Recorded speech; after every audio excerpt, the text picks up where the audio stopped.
नमस्कार। आज के सत्र में पुनः आप सभी का स्वागत है। कल हम लोगों ने जो रिमझिम पाठ्यपुस्तक है कक्षा 1 के बच्चों के लिए, उनमें जो विषय वस्तु शामिल है उन्हें लेकर के बच्चों के साथ कैसे कक्षा शिक्षण किया जाए, उसके लिए जो पाठ योजना तैयार करनी थी उस पर हमने आपसे चर्चा की। उसी क्रम में आज हम पाठ्यपुस्तक में शामिल जो अभ्यास प्रश्न हैं उन पर चर्चा करेंगे कि किसी भी पाठ्यपुस्तक में अभ्यास प्रश्नों को क्यों शामिल किया जाता है, अभ्यास प्रश्नों का क्या योगदान होता है उस विषय वस्तु को बच्चों तक पहुंचाने में, वो किस प्रकार से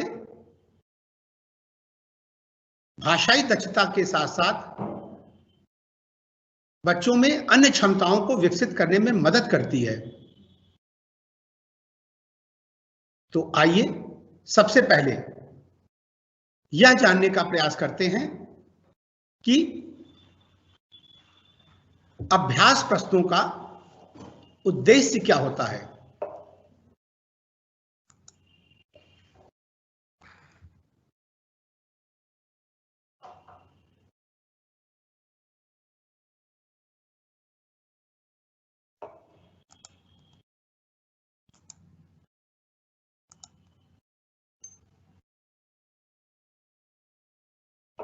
यदि अभ्यास प्रश्नों के उद्देश्य पर बातचीत की जाए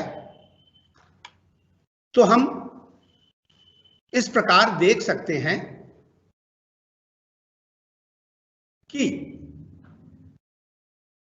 अभ्यास प्रश्नों की मदद से हम जो पाठ से संबंधित विषय वस्तु है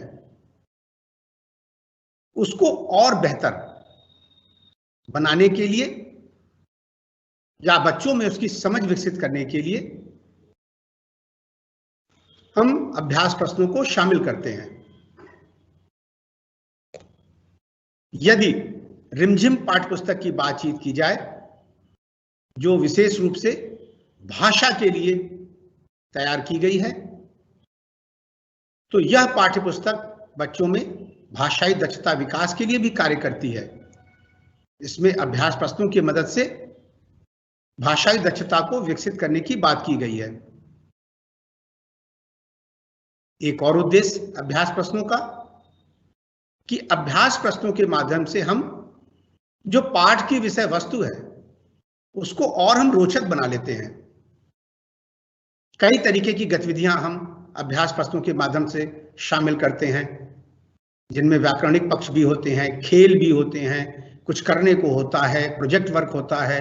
ऐसी छोटी छोटी गतिविधियों को जब हम अभ्यास प्रश्नों में शामिल करते हैं जो पाठ की विषय वस्तु के आधार पर होती है, तो हमारा जो अभ्यास प्रश्न का उद्देश्य है वो पूर्ण होता दिखता है। ठीक इसी प्रकार अभ्यास प्रश्नों के ही माध्यम से विषय वस्तु के को लेकर के जब हम बच्चों से बातचीत कर रहे होते हैं तो उस वक्त तो अवसर मिलता ही है, साथ में अभ्यास प्रश्न भी जो वहां पर शामिल किए गए हैं वे भी यह अवसर देते हैं बच्चों को कि वे तर्क, चिंतन और जो उनका पूर्व ज्ञान है, अनुभव है, उसके आधार पर वहां जो कार्यों की अपेक्षा की गई है वो उसको संपादित करें, वो उसको पूरा करें और शिक्षक उनकी मदद करें। ठीक इसी प्रकार जो पाठ की विषय वस्तु है उसके आधार पर उस विषय वस्तु को विस्तार देना और साथ ही और बेहतर समझ विकसित करने के लिए बच्चों ने जो कुछ सीखा उसका मूल्यांकन करने के लिए भी अभ्यास प्रश्नों की आवश्यकता होती है। और जब बच्चे अभ्यास प्रश्नों के माध्यम से जो कार्य उन्हें दिए जाते हैं, जब उनको वो लिख करके व्यक्त करते हैं, लिखित कार्य करते हैं, तो साथ ही साथ उनका लेखन कौशल भी विकसित होता है।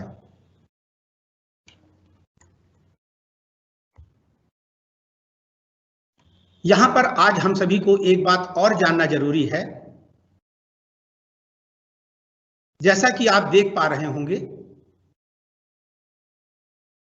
ये दो मुद्दे, दो चीजें आपके साथ साझा की जा रही हैं। पहला है BICS, इसे हम बिस्क भी कहते हैं, बेसिक इंटरपर्सनल कम्युनिकेशन स्किल। कल आपके बीच से एक प्रश्न आया था। यह कहा गया था कि जो बच्चे शून्य हैं, जिन्हें कुछ भी नहीं आता, उनके साथ कैसे पठन का कार्य किया जाए, या उनको कैसे बताया जाए, कैसे पढ़ाया जाए। ये जो बेसिक इंटरपर्सनल कम्युनिकेशन स्किल है, यह हर बच्चे के पास होता है जब वो विद्यालय में प्रवेश लेता है। ये है क्या? ये वो भाषा की बात की जा रही है जो वो अपने घर में प्रयोग करता है और जिसके माध्यम से वो कम्युनिकेट करता है, अपनी बातों को संप्रेषित करता है, अपनी आवश्यकताओं की पूर्ति करता है, और ये स्किल उसके पास होती है। वहां पर शून्य जैसी कोई भी बात नहीं है। यदि भाषाई दक्षता को देखा जाए तो एक बच्चा जो हमारे विद्यालय में कक्षा 1 में, नर्सरी में, प्री नर्सरी में, LKG में प्रवेश ले रहा है, वो अपनी बात को पूरी तरीके से और व्याकरण सम्मत तरीके से बातचीत करता है। वो कहता है, मम्मी आज मैं स्कूल नहीं जाऊंगा, यदि खड़ी भाषा में बोल रहा है, और क्षेत्रीय भाषा में भी कहता है तो कहता है, वो अपनी बात पूरी कहता है। मम्मी आज मेरी तबीयत ठीक नहीं है, मम्मी आज मेरे दोस्त से मुझे मिलना है, मैं स्कूल जरूर जाऊंगा, आज मेरे दोस्त ने कहा है हम आएंगे तो आपस में एक खेल खेलेंगे।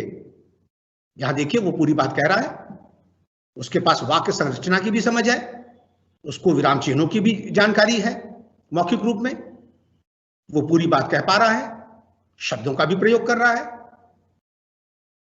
तो यदि हम यह समझ रहे हैं कि हमारे विद्यालय में प्रवेश लेने वाले बच्चे शून्य हैं भाषा के क्षेत्र में, तो यह सर्वथा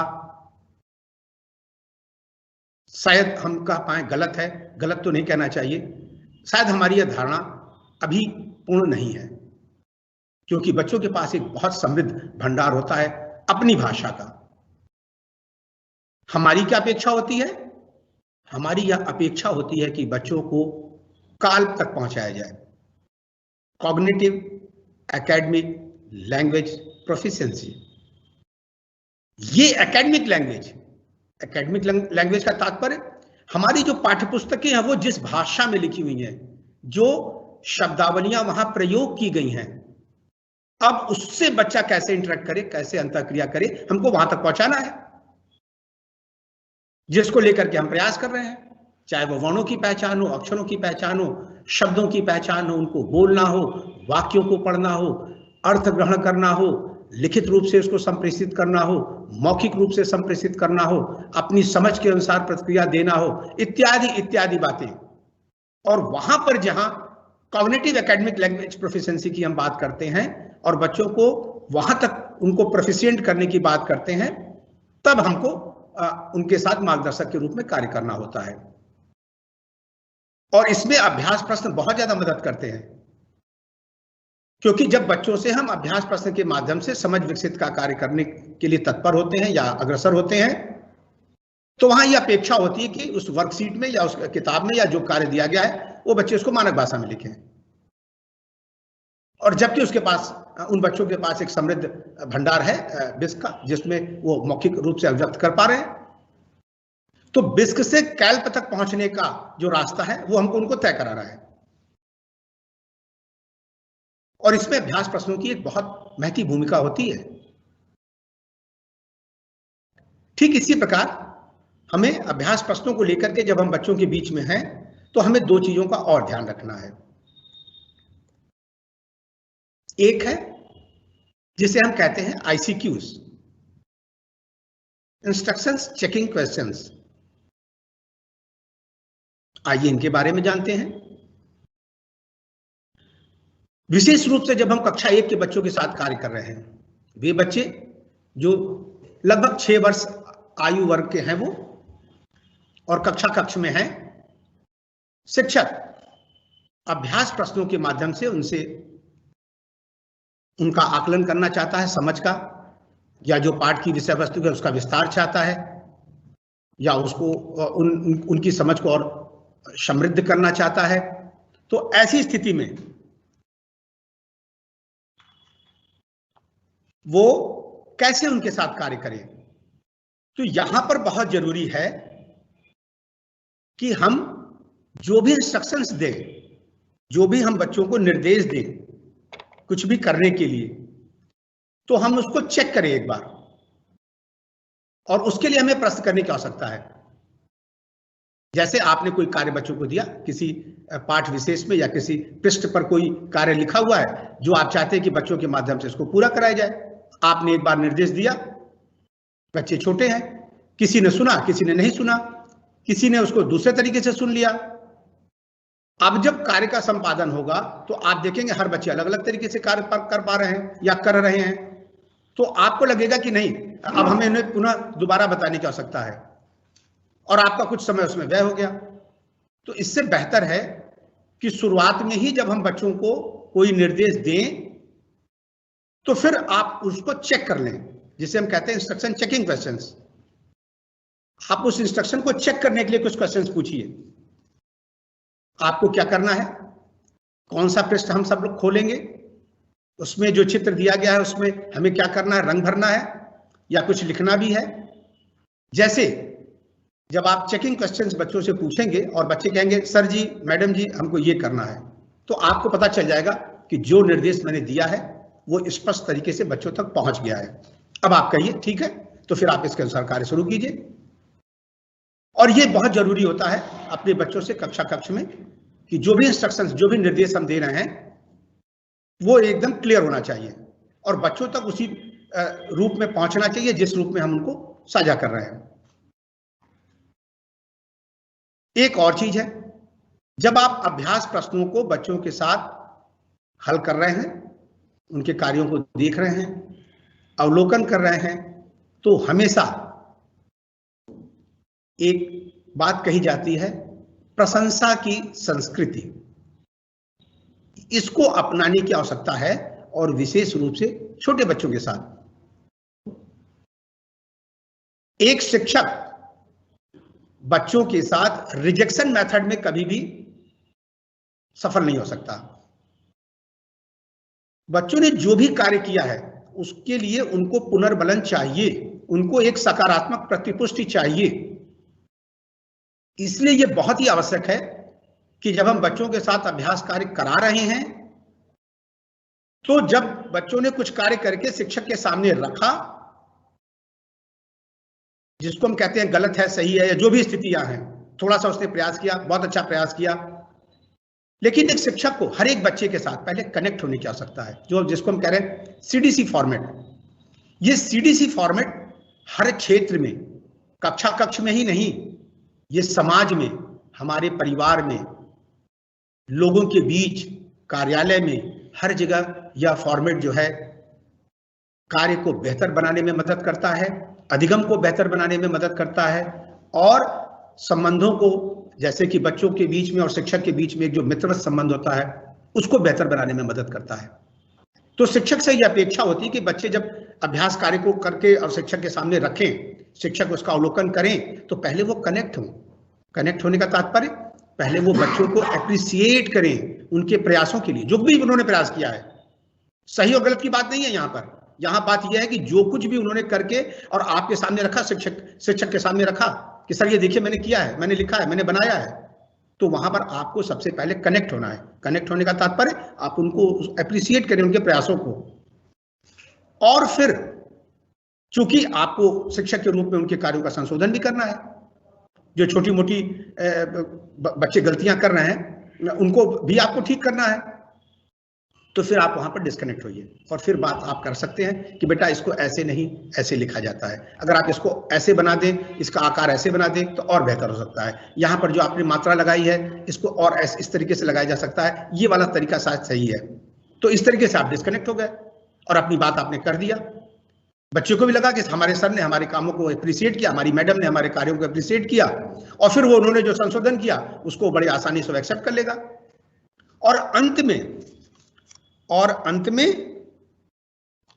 फिर आप जब उसको कहते हैं कि बेटा अब जाओ एक काम और दे रहा हूं, इसको भी करके लाओ, तो फिर आपको कनेक्ट होने की आवश्यकता है।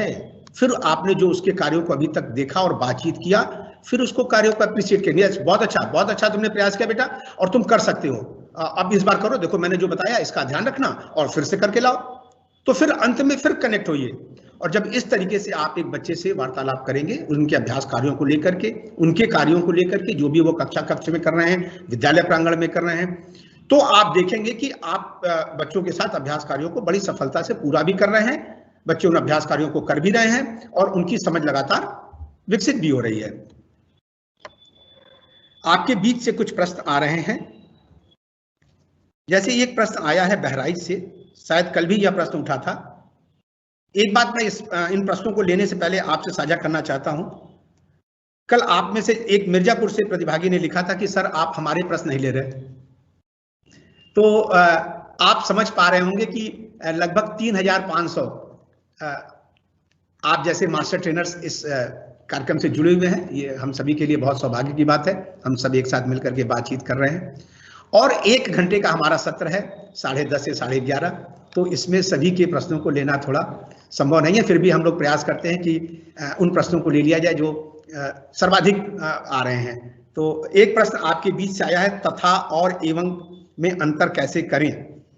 और तथा और एवं जो शब्द हैं ये तत्सम, तद्भव और विदेशी शब्द हैं और ये एक जैसे ही हैं, और तीनों जब हम मिश्र वाक्य या संयुक्त वाक्य बनाते हैं तो तीनों को हम जोड़ने के लिए प्रयोग करते हैं। तो आप इन तीनों का प्रयोग कर सकते हैं जहां आपको लगता है कि यह यहां पर प्रयोग करना उचित है। ये एक तरीके से इनको हम समानार्थी शब्द भी कहते हैं।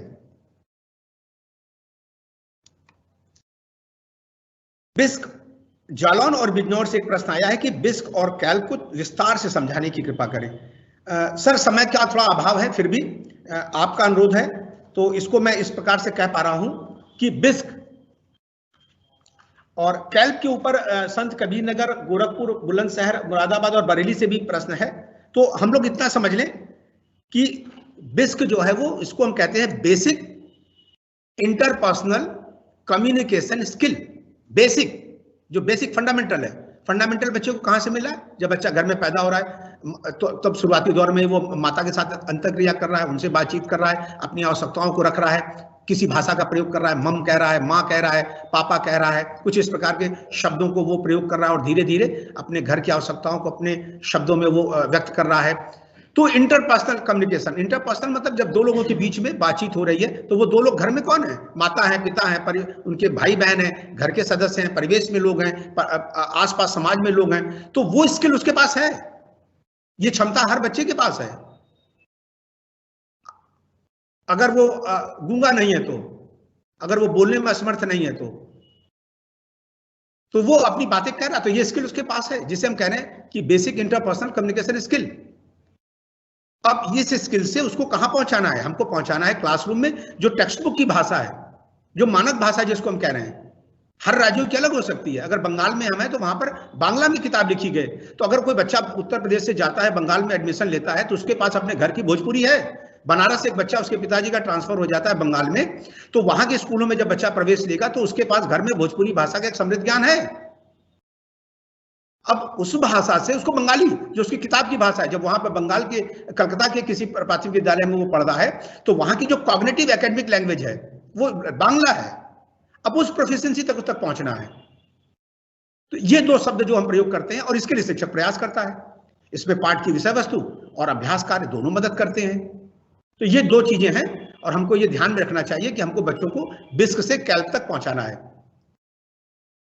ठीक, तो ये प्रश्न जो आपके बीच से आया था संभवतः आपको स्पष्ट हो गया होगा। अब हम लोग आगे चलते हैं और जो हमारे पाठ्य पुस्तकों में अभ्यास प्रश्न दिए गए हैं उनको लेकर के थोड़ी बातचीत करते हैं। यदि आप पाठ के अभ्यास प्रश्नों पर देखें, ध्यान दें, तो यहां पर अपेक्षा की गई है कि मेरा नाम और खाली स्थान है, मेरे शिक्षक शिक्षिका का नाम और फिर खाली स्थान है, और उन चीजों के चित्र बनाओ जो तुम्हारी कक्षा में है। जैसे एक बैग का चित्र दिया गया है। अब पिछले पन्ने पर जाओ, देखो वहां क्या मिला क्या नहीं मिला, फिर इस पर बातचीत की गई है। अब 3 तरह के कार्य यहां देखिए दिए गए हैं और जो स्कूल की तैयारी 90 दिनों का, जिस पर हम लोगों ने द्वितीय और तृतीय सत्र में चर्चा किया था, जब आप वहां पर देखेंगे तो शुरुआती दौर में हम यह मानकर चल रहे हैं, हमने यह भी चर्चा आपसे किया था कि कक्षा 1 में जो बच्चे प्रवेश लेंगे उनकी स्थितियां भिन्न भिन्न होंगी, वो भिन्न भिन्न पारिवारिक पृष्ठभूमि से हमारे विद्यालयों में होंगे, वो भिन्न भिन्न क्षमताओं को ग्रहण किए हुए होंगे, वो विभिन्न स्तरों पर होंगे। जैसे कि कुछ एक के पास आंगनबाड़ी का अनुभव होगा, कुछ एक के पास घर में पढ़ने पढ़ाने का अनुभव होगा, कुछ एक किसी भी अनुभव के साथ नहीं होंगे, एकदम वो जिन्हें हम कह सकते हैं कि एकदम बेसिक स्तर पर होंगे। वो बच्चे जब हमारे पास होंगे तो शुरुआती दौर में हम इस बात का ध्यान रखेंगे, लेकिन यह तो अपेक्षा कर सकते हैं कि उन चीजों के चित्र बनाओ जो तुम्हारी कक्षा में है। आप उन्हें चित्र बना कुछ लाइनें खींचने के लिए या कल्पना के आधार पर कुछ ड्रॉ करने के लिए तो आप उम्मीद कर सकते हैं।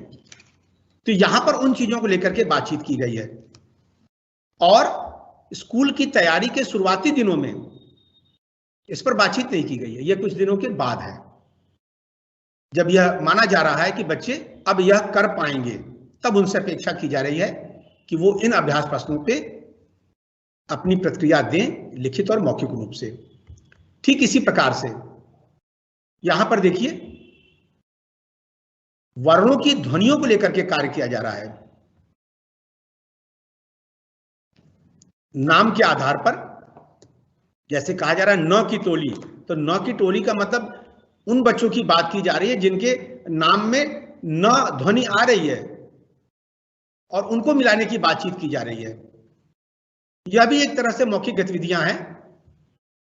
ठीक इसी प्रकार से जैसे यहां पर बच्चों की जो रचनात्मकता है, उनकी जो कल्पना है, उसको लेकर के जो अंगुली की जो छाप है उसकी मदद से विभिन्न आकृतियों को बनाने का अवसर दिया जा रहा है।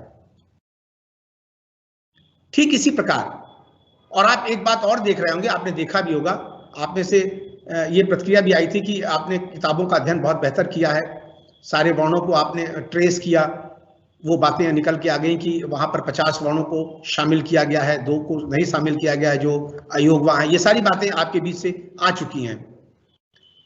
आप देखिए यहाँ पे फिर कहा जा रहा है कि अपने अंगूठे की छाप से कुछ और बनाओ। अब यहाँ पहले तो 8 चिड़िया, कठपुतली, गठरी और अनार बनाने की बात की जा रही है, जो कि निर्देशन के तहत है, और फिर एक स्वतंत्र कार्य है कि आपको जो भी अच्छा लगे आप बनाइए। तो दोनों तरह का अवसर बच्चों को दिया जा रहा है इस अभ्यास प्रश्न के माध्यम से। ठीक इसी प्रकार से यहां पर देखिए केवल लाइन खींचना है, मिलाना है। जैसा बच्चे पढ़ पा रहे हैं और जो चित्र देख पा रहे हैं, ये शब्द पहचान की गतिविधि है, ये चित्र पहचान की गतिविधि है। खाली स्थान भरने की बात है और खाली स्थान भरने के माध्यम से भी बच्चों में जो तर्क की क्षमता है उसको विकसित करने की बातचीत की जा रही है। ठीक इसी प्रकार से आप आगे देखें, जब ये बच्चों से पूछा जा रहा है कि किन चीजों पर तुम झूले की तरह झूल सकते हो, अब यहां पर कल्पना करने की भी बात है, अनुभव की भी बात है, और उसके आधार पर बच्चों से प्रतिक्रिया लेने की बात है और उनके विचार कि मुझे अमुक झूले पर झूलने में मजा आता है, या इस पर डर लगता है, और इस पर जब मैं झूलता हूं तो मुझे डांट भी पड़ती है। हो सकता है जब बच्चे स्कूल के फाटक पर झूल रहे हो तो उन्हें डांट पड़ती हो। अब इस तरह की प्रतिक्रिया लेने की बातचीत की जा रही है जब बच्चे स्वतंत्र रूप से अपनी बात कह पा रहे हों।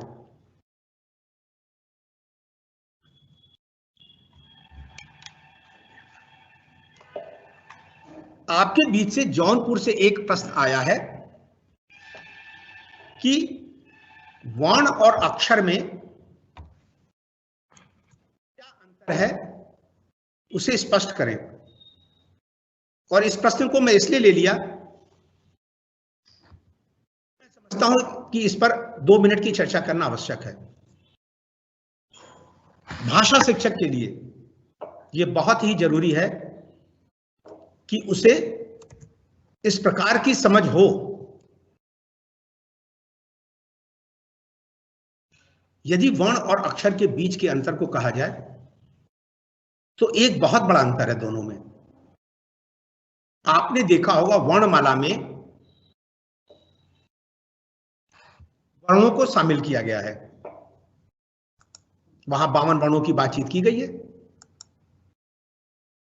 और ये 52 वर्ण जो आप वहां पर देख पा रहे हैं, जिनमें कि स्वर, व्यंजन, संयुक्ताक्षर, अयोगवाह, उत्क्षिप्त वर्ण शामिल हैं, ये सभी वर्ण कहलाते हैं। और जब इन्हीं वर्णों को बिना स्वर की सहायता से लिखा जाता है, अर्थात जब आपने देखा होगा क में हलंत लगा हो, ख में हलंत लगा हो, ग में हलंत लगा हो, तो वो स्थिति जो होती है वो वास्तविक वर्ण की होती है। वर्ण की यदि परिभाषा पर बातचीत करें तो जब हम बिना स्वर के उसे लिखते हैं तब उन्हें हम वर्ण कहते हैं, और जब स्वर के साथ लिखते हैं तो उन्हें हम व्यंजन कहते हैं। तो वर्णमाला में जो स्वरूप आप लिखा हुआ देखते हैं वे व्यंजन है। जैसे आप यहां पे देख पा रहे होंगे कि क, ख, ग, घ, अंग जो वर्णमाला में लिखा हुआ है, इन्हें हम व्यंजन कह के संबोधित करते हैं, व्यंजन। और जब ये हलंत के साथ लिखे जाते हैं जिसमें कि स्वर शामिल नहीं होता है, जैसे क बोलने तो क में क वर्ण और अ स्वर शामिल है, और दोनों मिलकर के क है, और फिर उसको हम कह रहे हैं कि ये व्यंजन है। संभवतः स्पष्ट हो गया होगा व्यंजन क्या है और वर्ण क्या है। अब आइए बातचीत करते हैं अक्षरों पर। तो अक्षरों की यदि परिभाषा की बातचीत की जाए तो आपको यह पाठ्यपुस्तकों में, साहित्यों में लिखा हुआ मिलेगा कि अक्षर वे समस्त स्वतंत्र ध्वनियां होती हैं जिन्हें और तोड़ा नहीं जा सकता और छोटा नहीं किया जा सकता।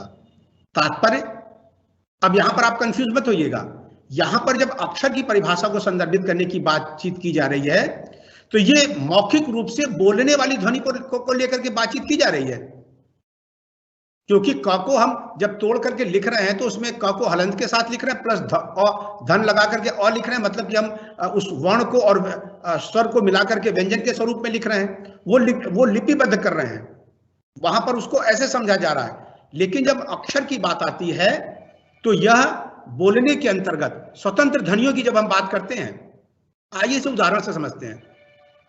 जैसे आप 12 खड़ी में जो ध्वनियां हैं, क, मैं सारी ध्वनियों को ले रहा हूं एक लाइन से, क वर्ग की, का को ले लेता हूं, क, का, की,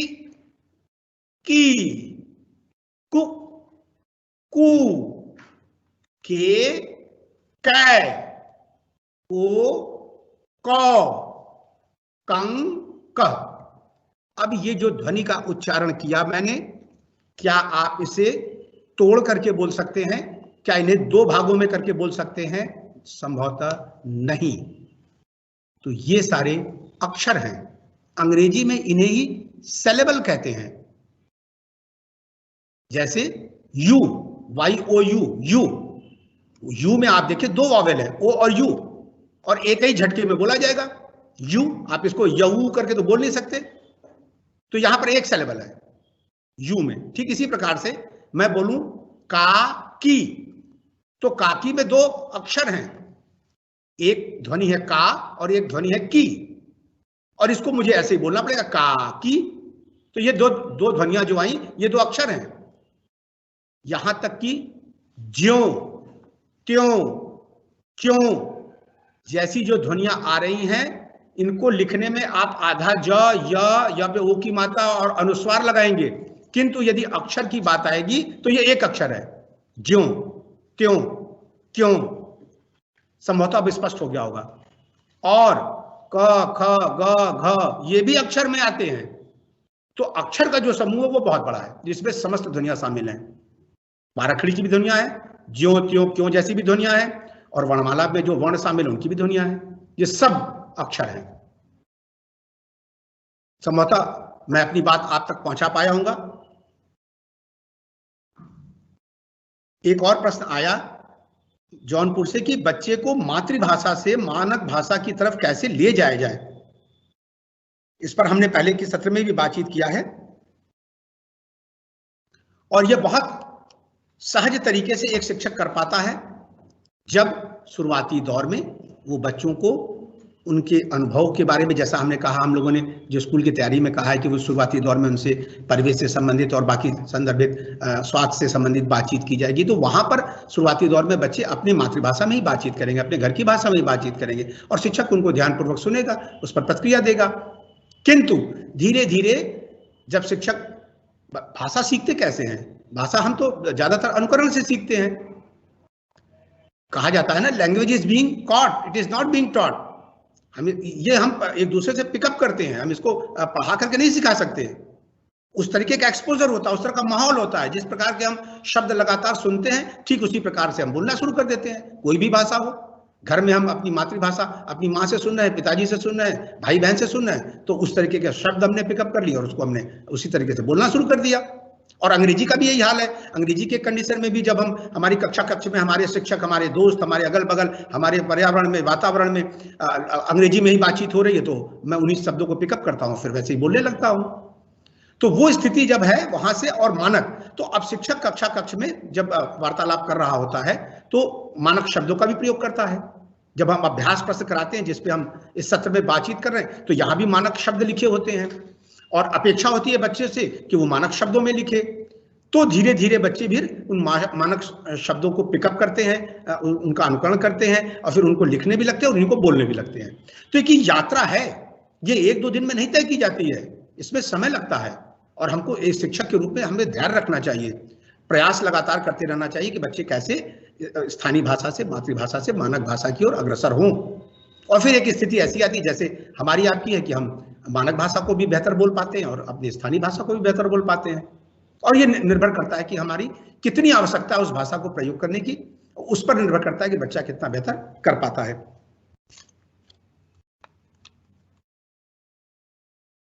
एक और आया है कि पाठ के ऊपर लाल खानों में कुछ अक्षर दिए गए हैं, ये क्या है। हाँ, इस पर भी चर्चा हो चुकी, पुनः ये प्रश्न आया तो इसको भी हम आपके साथ साझा कर लें। इस पाठ की बहुत सी विशेषताएं हैं, उन पर हम आपसे चर्चा करेंगे, हमारा एक सत्र इसके लिए है। एक विशेषता यह है कि हर एक पाठ में दाहिनी तरफ या बाईं तरफ आप देखेंगे, ऊपर में लाल जो चौकोर खाने दी गए, इसमें एक वर्ण भी कह सकते हैं, अक्षर भी कह सकते हैं, क्योंकि दोनों को शामिल किया गया, कहीं वर्ण है कहीं अक्षर है, या हम ये भी कह सकते हैं अक्षर है, क्योंकि सभी अक्षर हैं। तो जब आप उस पाठ के कंटेंट को देखेंगे, वहां उसकी विषय वस्तु को देखेंगे, तो वहां पर इस ध्वनि को लेकर के कई शब्द शामिल किए गए हैं।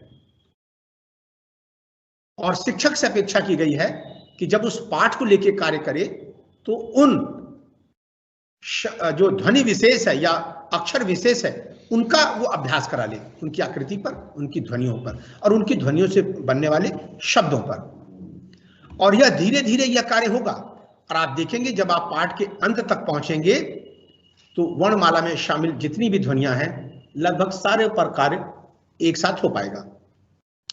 तो यह इस बात का ध्यान रखते हुए शिक्षक से अपेक्षा की गई है। हम सभी शिक्षकों के लिए एक संकेत है कि हम कैसे उसको बच्चों तक ले जाएं। ललितपुर से एक प्रश्न आया है कि पाठ योजना तैयार करना है या शिक्षण योजना। यह प्रश्न संभवतः कल भी कई लोगों के द्वारा उठाया गया और आप सभी के बीच में इन दोनों शब्दों को लेकर के शायद कुछ भ्रम है। अभी वर्तमान में जो शिक्षक डायरी हम सबको मिली है वहां पर शिक्षण योजना तैयार करने की बातचीत की जा रही है और आप सभी ने बीएड या बीटीसी करने के दौरान पाठ योजनाओं को बनाया था। तो आपके मन में और एक और प्रारूप था जब हम लोगों ने सतत और व्यापक मूल्यांकन को लेकर के शिक्षक डायरी बनाई थी, तो वहां पर भी एक प्रारूप था। जब हम शिक्षण संकेत और संकेतक और अधिगम संप्राप्ति की को लेकर के बातचीत करें तो वहां भी एक प्रारूप था। तो अलग अलग प्रारूप को लेकर के आपके अंदर मुझे ऐसा लगता है कि कुछ भ्रम की स्थिति है जिसको आप संदर्भित कर रहे हैं कि पाठ योजना या शिक्षण योजना। अगर इसको अंग्रेजी में कहा जाए तो पाठ योजना को हम कहते हैं लेसन प्लान और शिक्षण योजना को कहते हैं टीचिंग प्लान। तो जो कुछ हमें पढ़ाना है बच्चों को उसके लिए एक योजना हम बनाते हैं और जब किसी पाठ विशेष को लेकर के हम बच्चों के बीच में होते हैं तो जो विषय वस्तु उसमें शामिल होती है हर एक विषय वस्तु को अलग अलग करके पढ़ाते हैं, उसके लिए हम एक योजना बनाते हैं। तो आप इन शब्दों में बहुत ज्यादा उलझे नहीं, आप समझने का प्रयास करें कि जब हमें कक्षा शिक्षण के लिए जाना है वहां पर हमको तैयार होना है तो मुझे कैसे योजना बनानी है। जैसे वर्णमाला का ज्ञान बच्चों को देना है, उनकी समझ विकसित करनी है हमें, तो ये एक दिन में तो संभव नहीं है। तो वहां आपकी कोई शिक्षण योजना होगी कि मैं इस तरीके से बच्चों के साथ वर्णमाला की समझ विकसित करूंगा। किंतु एक दिन में आप 2 वर्णों को लेकर कार्य करना चाह रहे हैं तो फिर आपकी एक और योजना होगी जिसको आप लेसन प्लान की तरह बनाएंगे और उस पर कार्य करेंगे। और ठीक इसी तरीके से आप पूरी अपनी जो उनका जो आपका लक्ष्य है उसको आप पूरा करेंगे। तो इस तरीके से हम पाठ योजना और शिक्षण योजना को देखते हैं। क्या बच्चों को गृह कार्य भी दिया जाना चाहिए, ऐसा एटा से प्रश्न आया है। सर,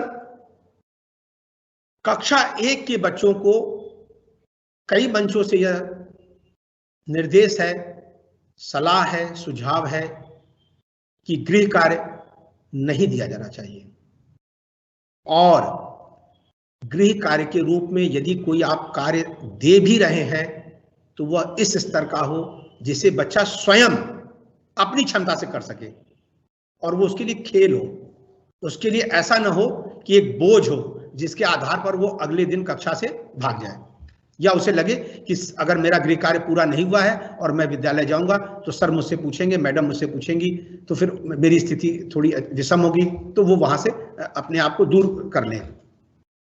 तो छोटे बच्चों को गृह कार्य करने के लिए और विशेष करके प्राथमिक स्तर पर बच्चों को गृह कार्य देने के लिए हमको बहुत सतर्क रहना है और यह प्रयास करना है कि जो जिस परिवेश के बच्चे हमारे विद्यालयों में हैं उनके घर में कोई ट्यूटर नहीं आ रहा है, उनके माँ बाप इतने ज्यादा शिक्षित नहीं है जो अपने बच्चों को प्रतिदिन शाम को बैठकर सपोर्ट कर पा रहे हैं।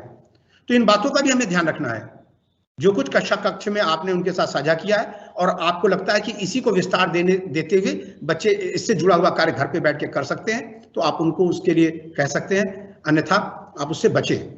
और विशेष करके कक्षा 1 के बच्चों को। एक और बहराइच से आई है कि कक्षा में बहुभाषिकता को कैसे नियोजित करें। हाँ सर, ये एक बहुत बड़ा हम ये कह सकते हैं कि चैलेंज होता है शिक्षक के लिए। हमारे आपके विद्यालयों में ऐसी स्थितियां नहीं होंगी, लेकिन केंद्रीय विद्यालय में ऐसी स्थितियां होती हैं। ऐसे विद्यालयों में जहां पर कि कई राज्यों के बच्चे, क्योंकि केंद्र सरकार की नौकरी में लोग भिन्न भिन्न प्रांतों के होते हैं और भिन्न भिन्न स्थानों से होते हैं और उनके बच्चे वहां पढ़ते हैं तो उनके पास अपनी अपनी मातृभाषा होती है। अब एक ही कक्षा में कई भाषा को बोलने वाले और समझने वाले बच्चे होते हैं। अब शिक्षक के लिए एक बहुत बड़ा ये चैलेंज होता है कि मैं किस भाषा में बातचीत करूं ताकि सारे बच्चों को मैं संबोधित कर पाऊं। अब शिक्षक अपने स्किल को डेवलप करता है और ये देखता है कि वो विद्यालय किस क्षेत्र विशेष में है, वो क्योंकि वहां के बच्चे ज्यादा होते हैं तो वहां के शब्दों को वो ज्यादा पिकअप करता है और सीखता है स्वयं और उसकी मदद से कक्षा में अपनी बात को कहता है। और जब दूसरे बच्चे या कोई भी बच्चा किसी उसी वस्तु को या उसी संदर्भ को किसी और शब्दों के साथ संबोधित करता है तो वो उसको भी संदर्भित करता है ब्लैक बोर्ड पर या किसी चार्ट पेपर पर या अपने शब्दों में अपने विचारों को व्यक्त करने के दौरान, ताकि वह बच्चा भी अपने आप को सम्मानित महसूस करे कि मेरे भी शब्दों को कक्ष में स्थान दिया गया और साथ ही साथ बाकी बच्चे भी जान पाए कि अच्छा इस वस्तु को या इस चीज को ऐसा भी कहा जाता है। वो कक्षाएं और रोचक होती हैं तो आप जिस संदर्भ में बातचीत कर रहे हैं, यदि आपके विद्यालय में भी ऐसी स्थिति बन रही है जो कई भाषा को बोलने वाले बच्चे आपकी एक ही कक्षा में हैं, तो आप वहां पर उनको संदर्भित कर सकते हैं। यहां पर देखिए झूले को लेकर के बातचीत की गई है, यहां पर भी बच्चों से अपेक्षा की गई है। अगर आप आगे बढ़े, आप देखें तो यहाँ पर बच्चों से उनका मत जानने का प्रयास किया गया है कि उन्होंने किस पर सवारी की है और किस पर नहीं की है। इस तरह के प्रश्नों में और केवल निशान लगाने की बात की शुरुआती दौर में, केवल सही और गलत का निशान लगाना है, और ये अपेक्षा कक्षा है कि बच्चों से हम कर सकते हैं बड़े आसानी से, और बच्चे इस पर निशान भी लगाएंगे। शिक्षक उनसे वार्तालाप करेगा, जैसा हमने कहा था इंस्ट्रक्शन चेकिंग क्वेश्चंस के माध्यम से क्या करना है पहले बताएगा और फिर बच्चों से पूछेगा क्या करना है, और फिर अपेक्षा करेगा कि बच्चे करें, और जब करेंगे तो उनको अप्रिशिएट करेगा, और वो अप्रिशिएट उसका सीडीसी फॉर्मेट में होगा, क्योंकि फिर ये धीरे धीरे बच्चों में समझ विकसित होती जाएगी और वो अभ्यास प्रश्नों से जुड़ते जाएंगे और आगे के कार्यों को वो आपके साथ करते जाएंगे। यहां पर भी आप देखें एक कहानी के सीक्वेंस को और सीक्वेंस में रखने की बातचीत की गई है कि सबसे पहले कौन, फिर कौन, फिर कौन, फिर कौन, और कौन कहां, कौन किसके हाथ में है। तो जो चित्रकथा पहले जो बच्चों के साथ साझा किया है, उसी के आधार पर इस अभ्यास प्रश्न को विस्तार दिया गया है।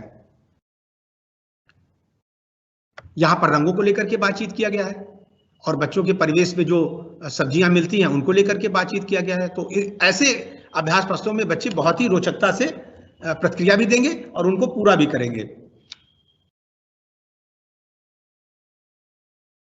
आगे बढ़ते हैं। अब यहां देखिए जो यात्रा के संबंध में बातचीत है, छोटे बच्चे हैं, उन्होंने हो सकता है यात्रा की हो, और यात्रा किया हो तो उन्होंने अपने माता पिता के साथ किया हो या भाई बहन के साथ किया हो या किसी और के साथ किया हो, तो उनको उसका अनुभव होगा और वो अनुभव वो यहाँ पे साझा करेंगे। जैसे कि रेलगाड़ी से जाएंगे तो क्या टिकट लगेगा, तो स्वयं हो सकता है उन्होंने तो टिकट नहीं खरीदा हो, लेकिन उनको पता होगा या इन्होंने देखा होगा कि हमारे पिताजी ने तो टिकट खरीदा था या टीटी आया था तो उन्होंने टिकट दिखाया था। अब उस अनुभव के आधार पर वो यहां प्रतिक्रिया देगा। टिकट लगेगा तो पैसा भी लगेगा, या हो सकता है कि वो मुफ्त की भी सवारी हो, तो मुफ्त की सवारी के लिए संभवतः भैंस पर बैठने के लिए या उस पर अगर उसने किसी को देखा होगा तो उसके लिए तो वो मुफ्त सवारी है। तो अब बच्चों की विचार, उनका अनुभव, उसके आधार पर उनसे प्रतिक्रिया लेना है, और ये उनके लिए हाँ नहीं के माध्यम से है। मौखिक रूप से भी करा सकते हैं, आप निशान भी लगवा सकते हैं, टिक भी लगवा सकते हैं, हाँ या नहीं, हाँ या नहीं। अब ये शिक्षक के ऊपर है कि कैसे बच्चों के साथ इस अभ्यास प्रश्न को लेकर वो कनेक्ट करें। ठीक इसी प्रकार से आप यहां देखें, ये एक और रोचक गतिविधि है। गन्ना जमीन के ऊपर उगता है और मूली नीचे। सही जगह पर कुछ और चीज के चित्र बनाओ। तो अब सही जगह का मतलब, पहले बच्चा देखे कि जैसे मूली अगर नीचे है तो उसके बगल में वो अपेक्षा की जाएगी कि गाजर बना दे, सलजम बना दे, आलू बना दे, लहसुन बना दे। अब ये अपेक्षा की जा रही है उससे, जो उसका अनुभव होगा, जो कुछ उसने देखा होगा, जो उसके घर के आसपास होगा, उसके आधार पर वो बनाएगा, वो कल्पना करेगा और अपनी उसको रचना करेगा और शिक्षक को दिखाएगा। ठीक इसी प्रकार से जब गन्ने की बात की जा रही है तो गन्ना जमीन के ऊपर उग रहा है, तो यदि उसको उसके पास अनुभव है और होगा भी, जो उन्होंने जिन फसलों को जमीन के ऊपर उगता हुआ देखा होगा उसके चित्र वो बगल में बनाएंगे। रचना है, यहां पर भी लेखन की तैयारी से संबंधित कार्य हो रहा है। आपके बीच से जौनपुर से एक और प्रश्न आया, संकेतक क्या है। संकेतक देखिए, इसको हम जब हम सतत और व्यापक मूल्यांकन में कार्य कर रहे थे और वहां पर हम लोगों ने संकेतक को इंडिकेटर के रूप में कहा था अंग्रेजी में कि ये इंडिकेटर्स हैं, और संकेतक एक शिक्षक के लिए हम ये कह सकते हैं कि संकेत देते हैं कक्षा कक्ष में चलने वाली प्रक्रिया को लेकर के, और उस संकेत के आधार पर शिक्षक ये जान पाता है कि मैं अपनी शिक्षण योजना के माध्यम से जो कार्य किया उसमें सफल हुआ या नहीं, या मेरा कार्य पूरा हुआ या नहीं। इसको हम संकेतक के रूप में देखते हैं, एक इंडिकेटर के रूप में देखते हैं। जैसे यदि मेरी अपेक्षा है कि बच्चे क, म और ल इन 3 ध्वनियों को पहचान लें, और इसको लेकर के मैंने पाठ योजना बनाई, कार्य किया। और यदि संकेतक की बात करें तो ये संकेतक अर्थात मैं क्या देखना चाहता हूं कक्षा कक्ष में अपने कक्षा शिक्षण के बाद, कि बच्चे जहां कहीं भी क लिखा हो उसको देखते ही बोल दे, ये ध्वनि उच्चारित कर दे कि क है। जहां कहीं भी म की आकृति बनी हो उसको देखते ही बच्चे बोल दे, सर ये म लिखा है, मैडम ये म लिखा है। और जहां कहीं भी ल लिखा हो उसको देखते ही बच्चे उच्चारित कर दे। अब जैसे ही उनको देखते ही बच्चे उच्चारित करते हैं तो हमें पता चल जाता है, ओहो ये संकेतक तो हमने जो निर्धारित किया था, बच्चे यहां तक पहुंच गए तो मेरा ये काम पूरा हुआ। तो उसी को हम कहते हैं इंडिकेटर, संकेतक। एक और प्रश्न लखीमपुर खीरी से आपके बीच से आया है कि स्थानीय भाषा को शिक्षक नहीं समझता तब क्या करे। यह भी एक प्रश्न है और यह एक बहुत बड़ा प्रश्न है शिक्षकों के लिए, जब उनका ऐसी जगह पर पदस्थापन है जब जहां के वो रहने वाले नहीं है, उस स्थानीय भाषा को नहीं समझ पा रहे हैं। और आपने देखा होगा कि जब RTE 2009 जो डॉक्यूमेंट हमारे बीच आया तो वहां भी ये कानूनी रूप से इस बात को कहा गया कि जहां तक संभव है शिक्षक स्थानीय भाषा और मातृभाषा में कक्षा शिक्षण करें। और यही बात NEP 2020 ने भी कहा कि शिक्षक स्थानीय भाषा में शिक्षण कार्य करें। और यही नहीं, प्राथमिक स्तर पर बच्चों की कक्षा शिक्षण स्थानीय भाषा में ही होनी चाहिए। अब बात आई कि शिक्षक यदि नहीं जानता है तो नहीं जानता है तो बच्चों के सापेक्ष शिक्षक की उम्र बहुत ज्यादा है और बच्चों के सापेक्ष शिक्षक का अनुभव बहुत अधिक है और बच्चों के सापेक्ष उसे भाषा के शब्दों को ग्राह्य करने की क्षमता भी बेहतर होती है। तो हम सबको भी बच्चों की तरह ही प्रयास करना होगा, उन्हें सीखना होगा, क्योंकि यह हमारे कार्य की आवश्यकता है, ये हमारे प्रोफेशन की रिक्वायरमेंट है। तो जब तक हम उनके स्थानीय शब्दों को नहीं सीख पा रहे हैं हमें निरंतर प्रयास करना होगा। हो सकता है कि आप पूरी तरह से न बोल पाए, फिर भी जो वार्तालाप कक्ष में हो रही है, जिन शब्दों का प्रयोग हो रहा है, जैसे बच्चे वाराणसी की बात यदि करें तो यहाँ बच्चे क्लासरूम में बोलते कि पहले की स्थितियां थी कि सर हम खोरी नहीं लाए, सर हमारे पास मिटौना नहीं है। तो अब शिक्षक को समझना होगा कि खोरी का क्या तात्पर्य है, मिटौना ये क्या कह रहा है, ये क्या कहना चाह रहा है। तो जब धीरे धीरे इन शब्दों से बार बार वो रूबरू होगा वो सीख लेगा। अब जानता है शिक्षक बनारस का कि खोरी का मतलब वो कटोरी की बात कर रहा है और मिटौना का मतलब वो इरेजर की बात कर रहा है। तो शिक्षक ने इन बच्चों से सीखा, परिवेश से सीखा, क्योंकि ये आवश्यकता है।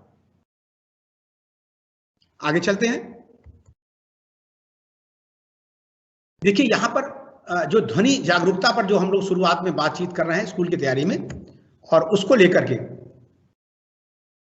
यहां पर पहिया और पहिए की बात की जाती है कि किसमें कितने पहिए। देखिए ये भी एक बच्चों का अनुभव है, जो कुछ भी उन्होंने अपने घर के आसपास देखा है उसके आधार पर किस यातायात के साधन में कितने पहिए हैं उसको लेकर के बातचीत की जा रही है। जैसे पानी का जहाज, अब यदि उसके पास अनुभव है तो वो अपनी बात कहेगा कि शायद इसमें पहिए नहीं होते, और नहीं है तो वो रुकेगा। अब शिक्षक यहाँ पर मार्गदर्शक की भूमिका में आएगा और उसको वो फैसिलिटेट करेगा, जिसे हम कहते हैं स्कैफोल्डिंग।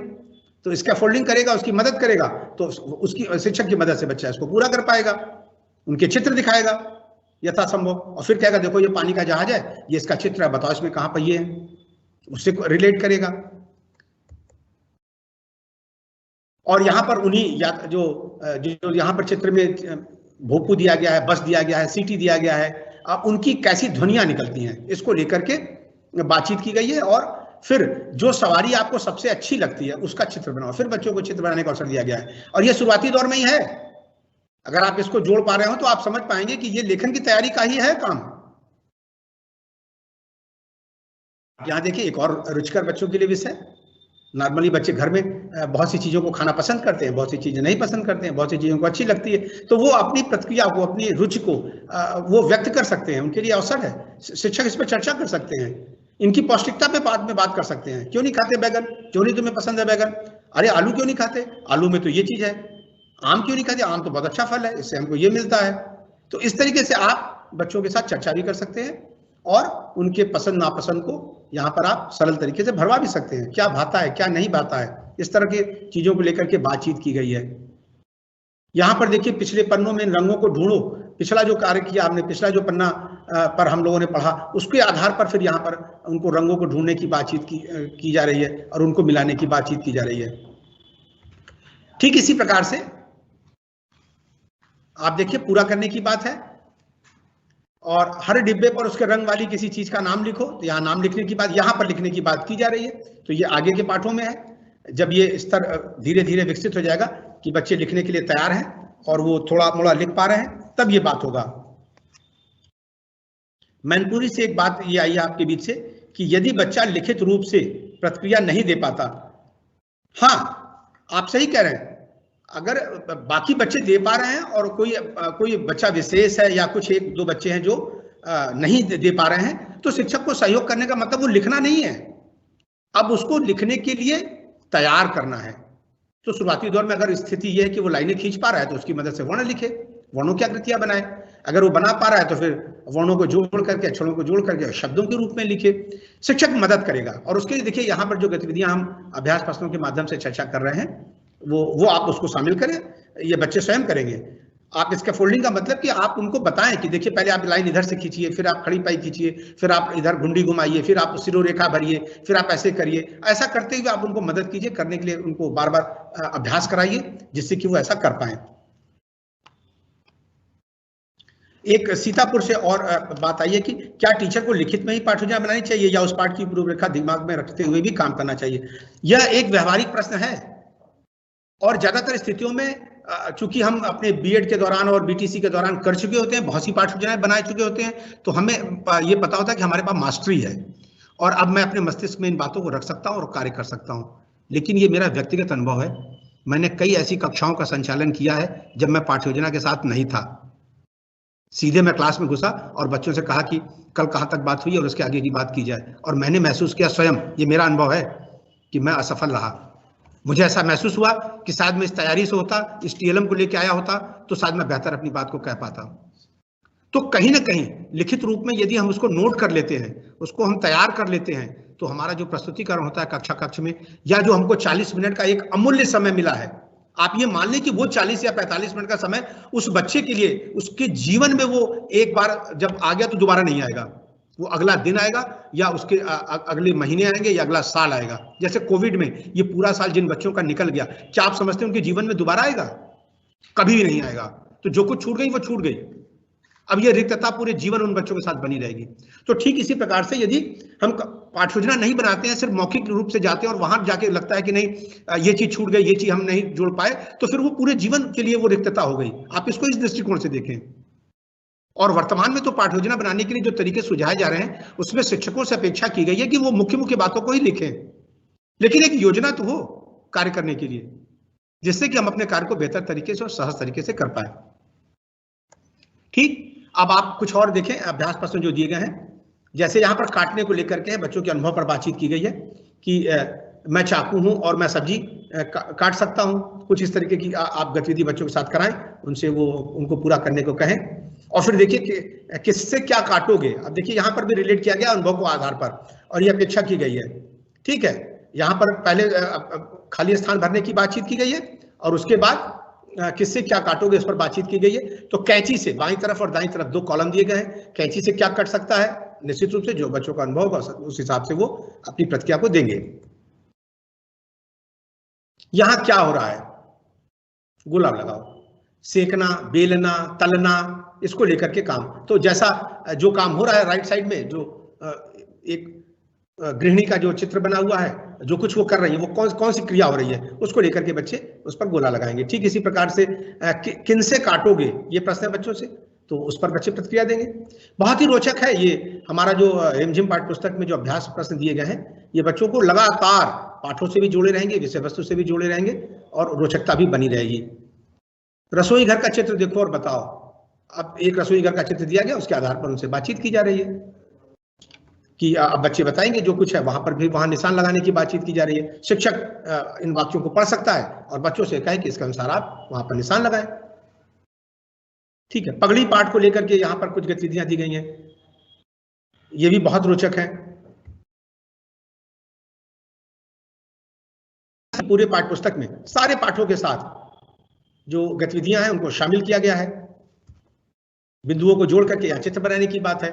अब इस कार्य को जब आप कहेंगे और बच्चे बिंदुओं को मिलाएंगे और फिर लास्ट में वो देखेंगे कि एक आकृति आई, फिर उस आकृति के बारे में बातचीत करेंगे, तो यहाँ पर जो बच्चों की मानसिकता है, उनकी जो अपेक्षाएं होती हैं, वो छोटे छोटे कार्यों को करके सफल होते हैं। और एक समय में जब एक कार्य को पूर्ण कर लेते हैं तो उनमें एक आत्मविश्वास आ जाता है कि ऐसा मैं कर सकता हूं। अब इन चीजों का आप उपयोग करें शिक्षकों बच्चों के साथ में, और फिर उन जानवरों की पहचान करा लें जो बना इस लाइनों को मिलाने के बाद, फिर उनके बारे में चर्चा कर लें, तो आपको विस्तार भी मिलेगा अपने विषय वस्तु को लेकर के, और बच्चों के लिए रोचक भी होगा।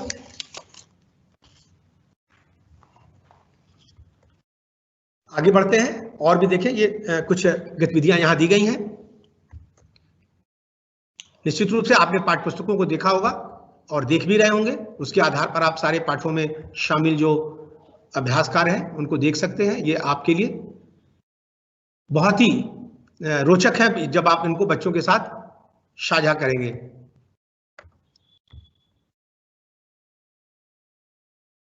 ये जो पाठों की गतिविधियां, जो अभ्यास प्रश्न है, वो आपके सामने मैं एक एक करके प्रदर्शित कर रहा हूं। यहाँ देखिए, पगड़ियों को लेकर बातचीत की गई, पगड़ियों के प्रकारों पर बातचीत की गई है। आप बच्चों से कक्ष में उनको खुद आप स्वयं पगड़ियां बांध सकते हैं, उनको बांधने का अवसर दे सकते हैं। ये उनके लिए खेल होगा। यहाँ पर कम ज्यादा की बात की जा रही है, ऊपर नीचे की बात है कि कौन सा भारी है, तो जब सीसॉ झूले पर होगा तो कौन भारी होगा तो ऊपर की तरफ जाएगा या कौन नीचे की तरफ जाएगा। हाथी को लेकर के बात है, बहुत अच्छी एक कविता है, हाथी चल्लम चल्लम, इसको लेकर के आप बातचीत कर सकते हैं। उनके उससे जोड़ करके यहाँ पर अभ्यास प्रश्नों को दिया गया है। ठीक है, और ये जो अंतिम पाठ की जो अंतिम कहानी है, 7 पूंछ का चूहा, उसको लेकर के बातचीत की गई है और बच्चों से उनकी प्रतिक्रिया जानने का प्रयास किया गया है। यहाँ पर चूहा को संदर्भित भी किया गया है। और यहाँ देखिए, एक कोलाज की एक्टिविटी दी गई है, रंग बिरंगे कागज के टुकड़े करके और चूहे के चित्र में चिपकाओ। ये कोलाज की एक्टिविटी है, जब बच्चे इस आकृति में रंग बिरंगे कागज के टुकड़े करके और फिर चिपका करके चूहे का एक आकार देंगे। तो यह भी शामिल किया गया है अभ्यास प्रश्नों में। और आज के सत्र को लेकर के आप सभी के लिए जो भी जिन बिंदुओं पर हमने चर्चा किया, हम कुल 3 कार्यों को करेंगे। पहला जो कार्य है कि जैसा कि अभी हम लोगों ने चर्चा किया कि किसी एक पाठ के अभ्यास प्रश्न को बच्चों की मदद से पूरा करें। जो अभी अभ्यास प्रश्न हम लोग देख रहे थे और चर्चा कर रहे थे, इसी के आधार पर आप किसी एक पाठ के अभ्यास प्रश्न को ले लीजिएगा और बच्चों के साथ उसको बैठ करके उसको पूरा कीजिए। देखिए आप कैसे उनको निर्देशित कर रहे हैं, कैसे आप उनको निर्देश दे रहे हैं, कैसे उन कार्यों को पूरा कर रहे हैं, यह अनुभव आप करिएगा। अब कोविड में जैसे पूर्व में भी हम लोग चर्चा किया, विद्यालय तो बंद है, बच्चे तो आपको मिलेंगे नहीं, तो आप अपने घर में या आसपास जो बच्चे मिले उनके साथ इस कार्य को करिएगा। यह आपके लिए एक अभ्यास होगा जो आगे आपको प्रशिक्षण में भी कार्य करेगा, मदद करेगा और कक्षा शिक्षण में भी मदद करेगा। एक और कार्य कीजिएगा कि कक्षा 1 के स्तर से लेखन कौशल विकास हेतु एक अभ्यास पत्रक, वर्कशीट एक तैयार कीजिएगा जो जिसके माध्यम से लेखन कौशल का विकास हो सके। हम लोगों ने इसमें जो अभी अभ्यास देखा, प्रश्न अभ्यास पाठों से संबंधित, वहाँ पे कई जगह लेखन कौशल विकसित करने के लिए अभ्यास दिए गए हैं। उसी आधार पर आप भी एक अपना स्वतः बनाइएगा और इसको डाइट के साथ साझा कीजिएगा। और एक शब्द पहचान से संबंधित अभ्यास पत्रक आप तैयार कीजिएगा, एक वर्कशीट आप तैयार कीजिएगा जिसमें बच्चों को शब्द पहचान का अवसर मिल रहा हो। ठीक, कुछ एक प्रश्न और आए हैं, उनको मैं लेता हूं क्योंकि समय भी होने जा रहा है। स्थानीय भाषा में शिक्षण कार्य थोड़ा अटपटा नहीं होगा क्या, यह अमेठी से पूछा जा रहा है। यहां पर अटपटा जैसी कोई बात नहीं है। यहां हमको जो समृद्ध भंडार हमारे पास उपस्थित है उसको लेकर शिक्षण कार्य करना है। आप सीधे, यदि मैं आपके साथ ही सीधे हिब्रू में बातचीत करने लगूं और आपसे अपेक्षा करूं कि बस आप अगले 10 दिन में हिब्रू सीख लीजिए और ये पूरी किताबें आप हिब्रू में पढ़ने लगिए क्योंकि यही मानक है और यही हमारी कक्ष में चलेगी, तो मुझे नहीं लगता कि आपको 2-4-10 दिन में आप इस बात को सीख पाइएगा। तो यहां अटपटा लगने जैसी बात नहीं है। यह अपेक्षा है कि वो जो समृद्ध भंडार उनके पास है उसका प्रयोग करते हुए मानक भाषा की तरफ चला जाए। इसलिए बार बार बात की जा रही है, आप बच्चे को एहसास तो कराइए कि जो भाषा प्रयोग कर रहे हैं, जिस भाषा की मदद से आपका दैनिक कार्य संपन्न हो रहा है, सारी आवश्यकताएं पूरी हो रही हैं, उसी भाषा की मदद से शुरुआती दौर में विद्यालयों के सारे कार्य संपादित होंगे। हम उसी भाषा में बातचीत करेंगे, हम उसी भाषा में कहानियों को साझा करेंगे, हम उसी भाषा में सारे अपने कार्य करेंगे और धीरे धीरे हम आपको फिर मानक भाषा की ओर ले चलेंगे। एक और प्रश्न आया बुलंदशहर से कि क्या 90 दिनों के अभ्यास में केवल मौखिक कार्य कराए जाएंगे। आप देखेंगे, वो मैंने साझा भी किया था, अब वो फिर आपके साथ वो हार्ड कॉपी में भी साझा किया जाएगा। वो 90 दिनों में मुख्य रूप से मौखिक भाषा विकास है, फिर धीरे धीरे हम वर्णों की पहचान पर काम करेंगे, फिर हम शब्दों की पहचान पर काम करेंगे, साथ में हम चित्रों पर बातचीत करेंगे, और अंत में जाते जाते हम बच्चों के साथ लेखन का जो शुरुआत है उस पर हम उनकी जो फंडामेंटल जो एक्सरसाइज है वो कराएंगे, और फिर उनको हम वर्ण लेखन, शब्द लेखन और सरल वाक्य लेखन तक ले जाएंगे। तो 9 महीने का जो ये एक हमारे पास जो कार्य योजना होगी जो आपके साथ साझा की जाएगी, उसमें क्रमशः धीरे धीरे हम आगे बढ़ेंगे, हम एक दिन में नहीं बढ़ेंगे। और एक बीच और आपकी बात मैनपुरी से आई है, शब्द और चित्र से संबंध कैसे स्थापित किया जाए। शब्द और चित्र से संबंध स्थापित करने के लिए ये समझ जो बच्चों के पास अनुभव होता है उसके आधार पर ही होता है। और हम लोगों ने पूर्व में भी चर्चा किया था लोगोग्राफिक रीडिंग। लोगोग्राफिक रीडिंग का मतलब जब बच्चे शब्दों को आकृति के आधार पर देखते हैं, आप एक चूहा बना दीजिए, उसके बगल में चूहा लिख दीजिए, और आप चूहा दिखाइए, और जो चूहा लिखा उस पर आप उंगली रखिए, पॉइंटर रखिए और कहिए चूहा चूहा चूहा। 10 बार ऐसा करिए, और 11वीं बार उस चित्र को हटा दीजिए, केवल उस शब्द को दिखाइए, बच्चा उसको देख के कहेगा चूहा। तो ये जो उसने कार्य किया, उस शब्द को देखते ही बोल दिया जबकि चित्र हट गया, क्योंकि उसने लोगोग्राफिक रीडिंग की। ठीक, तो ये तरीका आप उसको अपना सकते हैं। एक प्री प्राइमरी से बच्चे पढ़कर नहीं आ रहे, तो अप्रैल आप लिख रहे हैं से उन बच्चों का शिक्षण कैसे होगा, बुलंदशहर से पूछा गया। हाँ, ये आपने बहुत सही सवाल उठाया है कि प्री प्राइमरी से बच्चे पढ़कर नहीं आ रहे। यही तो हमारे लिए हमको देखना है, हम शिक्षकों को यही तो देखना है कि प्री प्राइमरी से बच्चे पढ़ के नहीं आ रहे हैं। वो आंगनबाड़ी से भी हो सकते हैं, आंगनबाड़ी से नहीं भी हो सकते हैं, कई स्थितियां उनके साथ हो सकती हैं। तो शुरुआती दौर में हम शिक्षण में केवल मौखिक भाषा को लेकर के कार्य कर रहे हैं। हम डे 1 से लिखने का कार्य उनको नहीं दे रहे हैं, हम डे 1 से ही उन पर वर्ण पहचान का कार्य नहीं करने जा रहे हैं। हम जो क्षमताएं, जो स्थितियां उनकी हैं, उनको ही सम्मानित करते हुए, उनको ही प्रयोग करते हुए हम उनके साथ शिक्षण कार्य कर रहे हैं शुरुआती दिनों में। आप ऐसा देखेंगे कार्य योजना पूरी जो आपके साथ साझा होगी। कोरी स्लेट होकर आते हैं, क्या करें बच्चे? कोरी स्लेट होकर, ये उन्नाव से आया है। सर, मैडम, जिन्होंने भी ये प्रश्न किया है, शायद हमको अपने विचार में संशोधन करने की आवश्यकता है। या पहले कहा जाता था कि बच्चे कोरी स्लेट होते हैं। बच्चे कोरी स्लेट कभी नहीं होते। उनके पास लगभग 1500 शब्दों का एक बहुत बड़ा भंडार होता है। घर में काम करने का, माता पिता से बातचीत करने का, अपने दैनिक क्रियाओं को करने का एक बहुत बड़ा अनुभव होता है। वो अपने विचारों को, अपनी भावनाओं को, अपने अनुभवों को व्यक्त कर सकते हैं। इवन 6 माह का बच्चा जब माँ की गोद में होता है तब भी उसको भूख लगती है, या जन्मजात बच्चा, तब भी वो इतना तो अनुभव रखता है कि उसे भूख लगे तो वो रोए। तो यह कहना कि वो कोरा स्लेट है, जो कुछ करूंगा वो मैं करूंगा क्योंकि मैं टीचर हूं, तो शायद यह धारणा, इससे हमको बाहर निकलना होगा। गृह कार्य में क्या खेल गतिविधि? हाँ, अगर आपको लगता है कि गृह कार्य में कोई ऐसी खेल गतिविधि, बच्चों से कोई खेल कराया जा सकता है, लेकिन आपको देखना कोई कौन सा हम खेल गतिविधि कराएं जो बच्चा घर पे अकेले कर पाए, या अपनी भाई बहन के साथ कर पाए, या अपने दोस्तों के साथ कर पाए। तो यदि ऐसा कोई आप दे पाते हैं तो बेहतर आप दीजिए, इसमें कोई वो नहीं है। अभ्यास पत्रक के बारे में बरेली से पूछा गया है। अभ्यास पत्रक का मतलब होता है वर्किंग शीट, जिसको हम कहते हैं। तो वर्किंग शीट का मतलब जैसे A4 साइज पेपर हमने ले लिया और उस पर कुछ चीजों को लिख दिया, उसमें रिक्त स्थान भरने को दे दिया, या कोई चित्र बना दिया उसमें रंग भरने को दे दिया, या कोई चित्र राइट साइड में दे दिया, लेफ्ट साइड में शब्द लिख दिया। उनके आधार पर बच्चों से कहा आप इनको मिलाएं चित्र के आधार पर शब्दों को। इस तरीके की जो कुछ चीजें हम बच्चों को देते हैं जिस पर बच्चे स्वयं काम करते हैं, तो उनको हम अभ्यास पत्रक कहते हैं। ये A4 साइज शीट पर आप दे सकते हैं, या किसी उनकी नोटबुक पर आप दे सकते हैं। तो ये बेहतर होता है और सरल होता है कि हम A4 शीट पर कोई चीज खुद घर में बैठ करके फैब्रिकेट कर लें, विद्यालय में फैब्रिकेट कर लें, और फिर उसका फोटो स्टेट करा के 20, 25, 30 बच्चे जितने उनको हम वितरित कर दें, उनसे फिर वो कार्य कर लें। तो आप सबके बीच से मैंने प्रयास किया कि जो भी प्रश्न आए मैं उनको आप तक उसका जवाब दे पाया। संभवतः आप हमारी द्वारा जो बातें कही गई आप उसे संतुष्ट होंगे। आप सभी का बहुत बहुत धन्यवाद।